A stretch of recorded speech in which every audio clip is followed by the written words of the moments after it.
কিছু যে দেখলাম জীবনটা এত জটিল মনে হতো না। হাসিনা ছিল প্রচণ্ড অত্যাচারিত ছিলাম, অনেক অনেক বুকের ভিতর ক্রন্দন ছিল, মাঝে মাঝে রাতে ঘুমাতে পারতাম না। কিন্তু মানুষ যে এত জটিল এটা তখনও আমার এত মনে হতো না আর কি।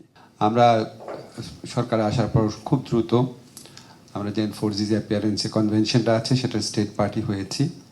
আমরা গুম বিষয়ক যে কমিশন আছে সেই কমিশনটা গঠন করেছি এবং আমি আদিল ভাইয়ের সাথে গলা মিলিয়ে বলতে চাই আমাদের সবচেয়ে বড় স্ট্রেংথের জায়গা, গর্বের জায়গা, প্রশংসার জায়গা হচ্ছে গুম কমিশন যেভাবে কাজ করছে।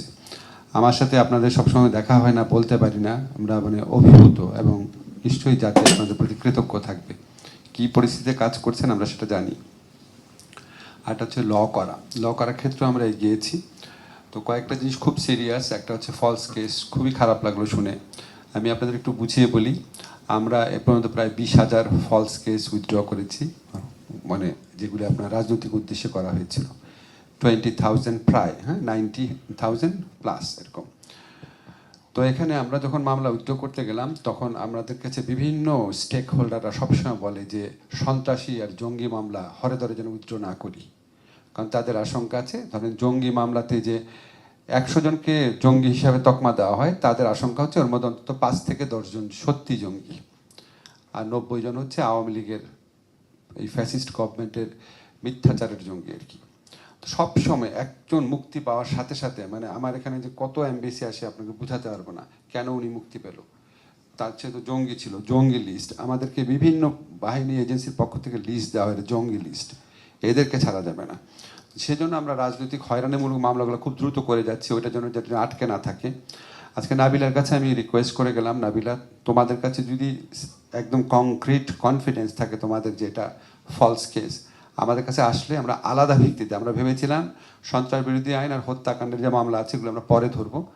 আমরা ইনশাল্লাহ যত দ্রুত সম্ভব, নাবিলা আমার সাথে যেদিন দেখা করবে সেই দিন কাজ শুরু হবে, আমি আলাদা লোক দিয়ে দিব সেই মামলাগুলো উইথড্র করার ব্যাপারে। বাট নাবিলা তোমাদেরকে খুব কনফিডেন্টলি কাজটা করতে হবে। একটা যদি ধরো তোমরা 30-50টা লোকের নাম, 50টা কেসের নাম দিলা, তার মধ্যে একটা যদি ভুল হয়ে যায় তখন কি ধরনের প্রেশার আসবে, তুমি প্রেশারে কাজ করো তুমি জানো, বলবে জঙ্গিকে ছেড়ে দিচ্ছি আমরা ফলস মামলা বলে। সো প্রচণ্ড স্ক্রুটিনি করে তোমরা 100% দায়িত্ব নিয়ে আসো, অবশ্যই আমরা করব।